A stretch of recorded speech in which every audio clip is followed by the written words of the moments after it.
Assalamualaikum warahmatullahi wabarakatuh. Selamat siang. Jumpa lagi bersama saya Fahrul Marsauli di ruang Bacarita Malut Pos. Selain pandemi COVID-19 yang memang saat ini angkanya masih fluktuatif, kadang naik juga kadang turun, hal yang cukup meresahkan publik secara nasional bahkan di Maluku Utara adalah persoalan mengenai narkoba, jadi narkotika dan obat-obat terlarang. Nah, untuk membahas isu itu di ruang Bacarita Malut Pos kali ini kita telah kedatangan tamu spesial, tamu istimewa, Kepala Badan Narkotika Nasional Provinsi Maluku Utara, Bapak Brigjen Pol Wisnu Handoko. Assalamualaikum, Pak. Waalaikumsalam warahmatullahi wabarakatuh. Selamat sore. Kabar, Pak? Alhamdulillah sehat. Alhamdulillah. Salam sehat, tetap semangat dan selalu bersyukur. Ya. Iya, Pak. Seperti yang saya sampaikan tadi, mungkin sebelum kita sampai ke tema yang kita akan diskusikan, mungkin di publik Maluku Utara saat ini mungkin banyak yang mungkin belum terlalu familiar dengan Bapak. Mungkin dalam kesempatan ini juga bisa ada perkenalan singkat lah terkait mungkin Bapak sudah berapa lama di sini, kemudian mungkin ya ada rasa-rasa apalah selama bertugas di Maluku Utara ya, Pak. Kesannya ya. Ya. Baik. Terima kasih. Assalamualaikum warahmatullahi wabarakatuh. Waalaikumsalam. Selamat sore, salam sejahtera untuk kita semua, rekan-rekan masyarakat Kota Ternate, pendengar ataupun yang mengikuti Malut Pos ini ya, terkait dengan Malut Pos Bacarita. Ya. Terima kasih Mas Fahrul ini. Saya diberikan kesempatan untuk sore hari ini. Tentunya ini sangat baik sekali terkait dengan kegiatan dalam konteks Malut Pos Bacarita. Memang alhamdulillah saya sejak tanggal 21 Juli itu kami dilantik menjadi kepala BNN Maluku Utara. Kemudian tanggal 26 saya berangkat ke Malut. 26 Juli 2021. Jadi kurang lebih hampir 2 bulan saya sudah di Maluku Utara. Kesan pertama saya katakan luar biasa. Yang pertama banyak wisatanya di sini, terutama wisata bahari. Ya, saya sudah mengelilingi Kota Ternate ini mungkin 2 kali ya, karena sekaligus saya supaya lebih mengenal potensi alam sini dulu. Kemudian kata orang kalau nyampe Malut harus mengelilingi Gunung Gamalama. Nah, begitu ya, Mas Fahrul ya. Sehingga saya minggu pertama langsung keliling. Namun setiap tempat wisata saya berhenti. Mulai dari Pantai Sulamadaha, kemudian Pantai Ciko Malamo. Waduh, luar biasa, saya langsung mandi di situ. Karena nggak tahan lihat air yang jernih itu. Luar biasa ya mandi situ supaya sudah mandi, sudah kena air Maluku Utara, sehingga saya sangat bersyukur sekali. Kemudian kita keliling Kota Ternate, udah 2 kali, ya, luar biasa itu. Ya Pak. Di Maluku Utara sendiri mungkin dalam beberapa waktu belakangan Pak Jenderal, mungkin sama-sama kita ketahui bahwa peredaran narkoba itu dia mengalami, walaupun di saat pandemi semacam ini yang mungkin orang fokus pada kesehatan, fokus pada penanganan COVID, justru ada oknum-oknum tertentu memanfaatkan ruang-ruang ini untuk semakin menggencarkan peredaran narkoba di Maluku Utara. Nah, langkah BNN sendiri sejauh ini untuk penanganan itu bagaimana? Iya, baik Mas Fahrul. Justru di era pandemi atau di masa pandemi ini kejahatan narkoba meningkat secara umum di seluruh Indonesia ya. Di seluruh Indonesia sejak tahun 2020 ketika pandemi awal pertama bulan Maret sampai sekarang ini malah semakin meningkat.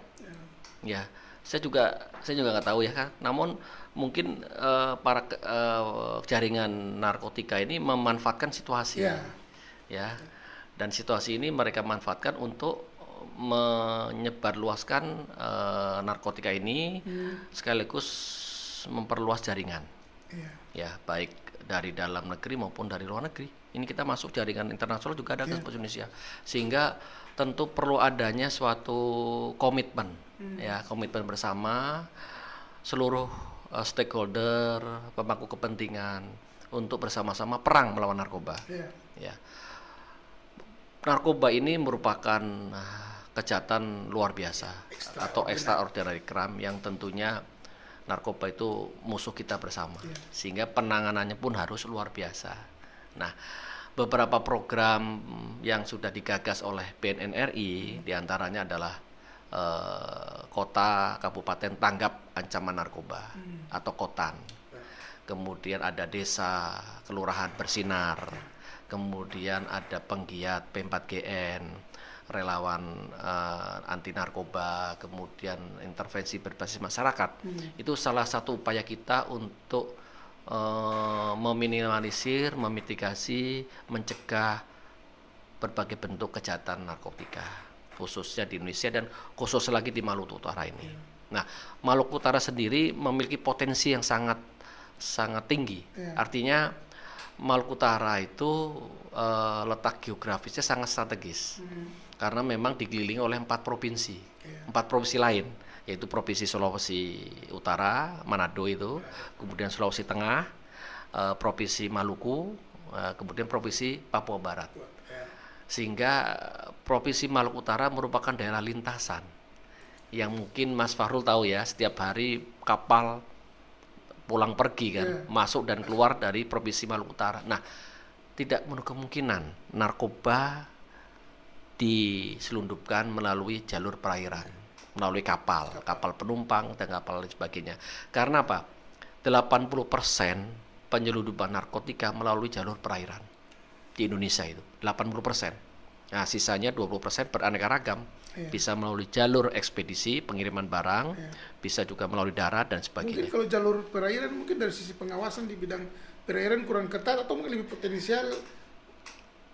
Kita akui, ya betul. Memang kita akui letak geografis Indonesia kan sebagian besar perairan. Panjang pantai, garis pantai itu di atas 100.000 kilometer dari Sabang sampai Merauke. Tentunya memang kita lemah pengawasannya karena ada titik-titiknya. Betul, iya.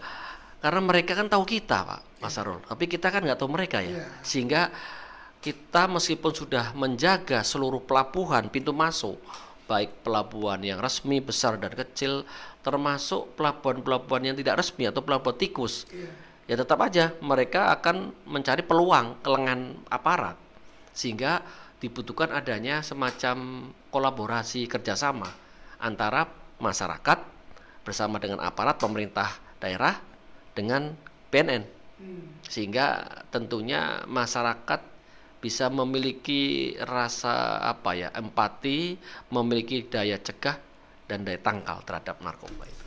Iya Pak Jenderal, di Maluku Utara sendiri kan ada sekitaran 1.000 lebih desa, kemudian ada 117 kelurahan itu. Nah, sejauh ini untuk seperti yang Pak Jenderal sampaikan tadi, ada program yang namanya desa atau kelurahan bersinar. Nah, itu modelnya seperti apa, Pak Jenderal? Jadi begini, kami berangkat daripada hasil pemetaan ya, pemetaan dan identifikasi secara umum dari BNN bekerjasama dengan lembaga-lembaga penelitian, bahwasanya kejahatan narkotika bukan hanya merambah ke kota lagi, sudah masuk ke desa-desa, sudah sampai ke pelosok-pelosok paling kecil. Dan hasil pemetaan itu ada 2.884 daerah atau desa kelurahan yang bahaya dan waspada narkotika. Artinya apa? Ada 2.884 daerah yang rawan narkotika. Ini tentunya mengandung ancaman potensi yang luar biasa terhadap bahaya narkotika. Dari 2.884, 46-nya ada di Maluku Utara.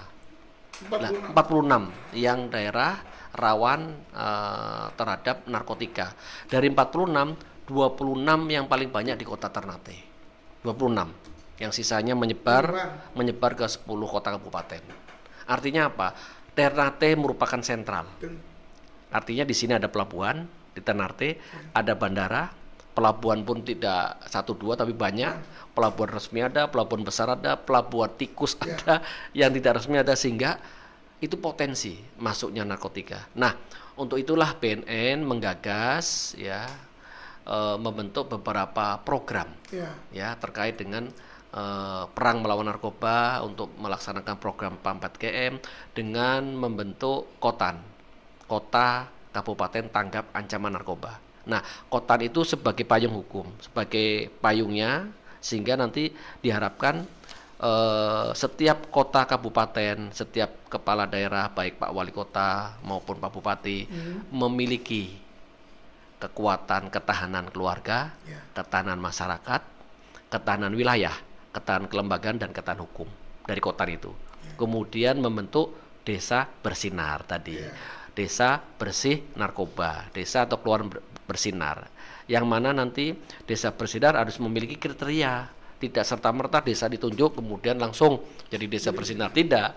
Dilihat dari apa pertama? Pertama adalah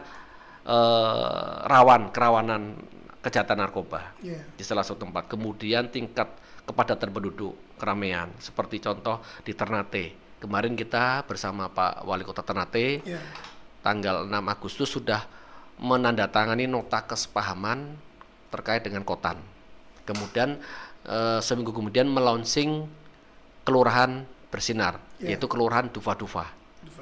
Yaitu salah satu contoh upaya di Kota Ternate. Karena apa? Kita garap Ternate dulu nih yang dekat, sehingga pilihannya ke Dufa-Dufa tadi kriterianya tadi karena rawan kejahatan narkotika, di situ banyak kasus narkotika, kemudian di situ juga ada pelabuhan, kemudian keluar masuk kapal, kemudian itu mungkin daerah banyak daerah nelayan di situ, yang tentunya potensinya ada, potensi untuk masuk narkoba, sehingga kelurahan Dufa-Dufa itu menjadi pilot project. Kita jadikan desa bersih dari atau kelurahan bersih dari narkoba. Ya, kemarin udah kita launching bersama Pak Wali Kota dan beliau juga sangat mengapresiasi. Kemudian nanti setelah Dufa-Dufa mungkin ada kelurahan-kelurahan lain yang memang hasil dari pemetaan kami mana desa yang rawan, kemudian juga di situ ada pelabuhan baik kecil maupun besar, kemudian tingkat kepadatan penduduk kita tetapkan. Kalau sejauh ini Pak Jenderal dukungan publik misalnya atau lembaga-lembaga lain dalam penanganan narkoba sejauh mana, Pak?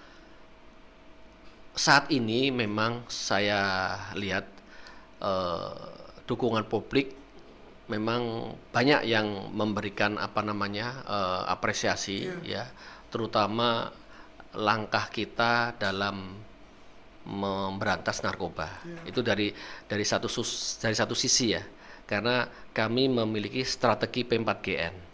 Yang pertama adalah pendekatan soft power approach, yang kedua hard power approach, kemudian smart approach. Artinya pendekatan soft power ini kami mengedepankan kegiatan pencegahan, kemudian pemberdayaan masyarakat, dan yang terakhir rehabilitasi.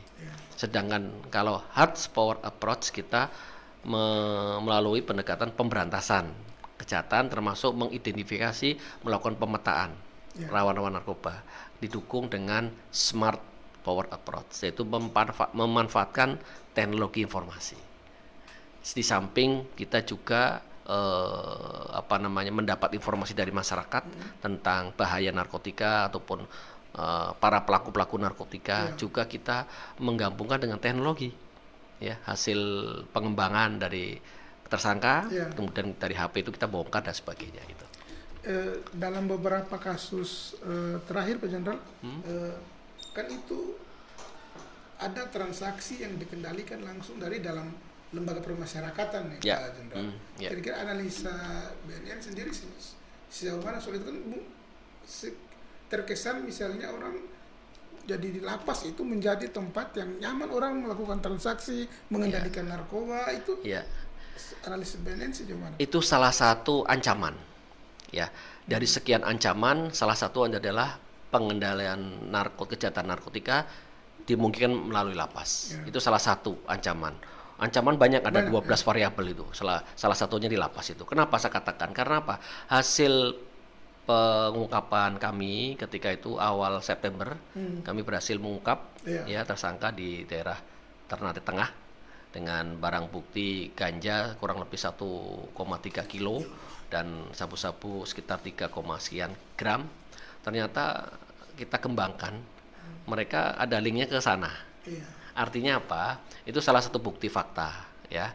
Tidak kemungkinan para napi-napi lapas dia masih bisa menggerakkan, menjalankan operasinya, ya, melalui mungkin HP dan sebagainya untuk menggerakkan ini peredaran ini narkotika, karena sudah terbukti nih hasil pengembangan tersangka US itu ternyata larinya ke sana, sehingga tentunya kami bekerja sama dengan Kakanwil, Kumham dan divisi lapas, ya, untuk selalu melakukan upaya kegiatan preemptif dan preventif, karena beberapa hari yang lalu kita melaksanakan razia di lapas. Nah, terbukti barang-barang yang memang seharusnya nggak boleh masuk ada di situ, termasuk korek api, senjata tajam, termasuk korek api ini bahaya karena di Tangerang kan kemarin kebakar. Nah, kita mengantisipasi adanya tadi bahaya kebakaran, masuknya narkoba dan sebagainya, ada di situ. Barang-barang yang memang nggak boleh ada di dalam sel atau lapas ada. Nah, kemudian kita sita, kita datakan. Kemudian sampel kita langsung periksa urinnya dan sebagainya, ya ternyata ada yang positif dan sebagainya. Artinya lalu lintas narkoba ini di lingkungan lapas masih ada.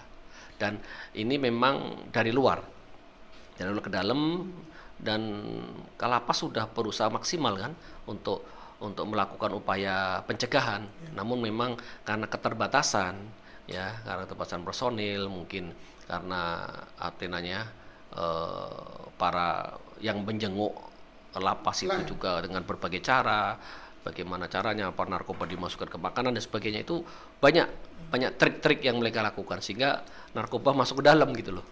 Pak Jenderal, kalau sejauh ini kira-kira kendala yang dihadapi dalam penanganan narkoba sejauh mana?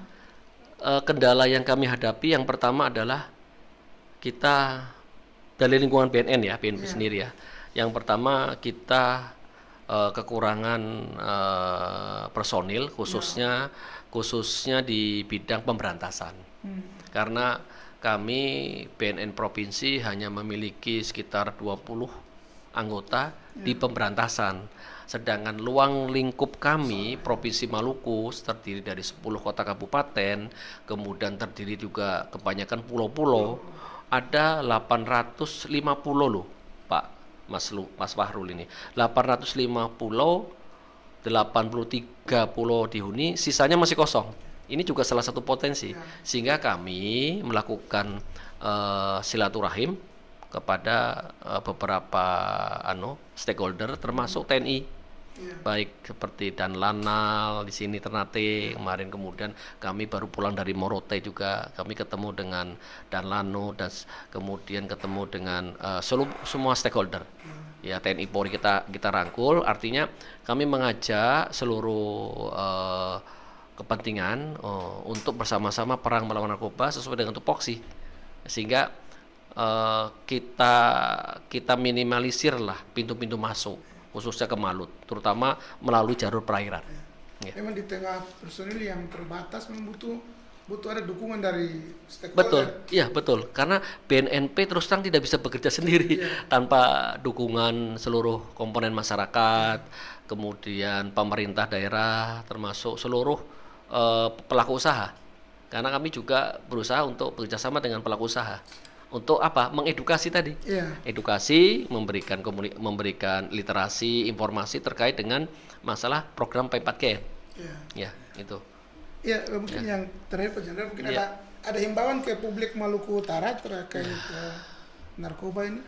Yang pertama, saya ucapkan terima kasih kepada seluruh masyarakat di Provinsi Maluku Utara, khususnya Kota Ternate yang telah selama ini membantu kami. Karena tanpa informasi dari masyarakat, kami tidak bisa melakukan upaya paksa menangkap. Karena apa? Masyarakat kan memang berada di tengah-tengah. Artinya kejahatan narkoba, kemudian pelaku-pelaku narkoba ada di tengah masyarakat. Yang tahu ya masyarakat. Ketika nanti ada orang yang dicurigai, pertama ya, orang yang dicurigai apakah memang ada rumah, kadang-kadang modusnya mereka in the cost. Suatu tempat, kemudian malam-malam dikeluar, ada yang ramai di situ kumpul-kumpul, mohon kiranya disampaikan kepada kami. Kami nanti menitipkan nomor telepon di sini supaya nanti bisa memberikan informasi kepada kami. Nomor HP kami 0811 28 3846. Ya, ini bisa WhatsApp. Jadi masyarakat yang mencurigai adanya Iya, gerak-gerik itu bisa langsung WhatsApp ke saya. Insya Allah kami tindak lanjut. Karena apa? Kami selain memiliki anggota berantas aja 20, namun kan kami memiliki 3 PNK. Ya, PNK di Tidore, Kepulauan Tidore, kemudian PNK Halmahera Utara dan Morotai. Dan kami juga kerjasama dengan Polda. Ada Polda, ada Polres-Polres di situ, ada Satuan Reskrim, Anti Narkoba dan sebagainya, ada juga tim Buser. Nah, kami kerjasama di sana, saling memberikan informasi. Itu Mas Fahrul. Demikian perjumpaan kami dengan Pak Kepala BNN Provinsi Maluku Utara. Kita jumpa lagi dengan tema-tema dan isu-isu yang lain dan tentu dengan sumber-sumber yang lain pula. Demikian, selamat menyaksikan podcast kami di edisi-edisi berikutnya. Assalamualaikum warahmatullahi wabarakatuh. Waalaikumsalam warahmatullahi.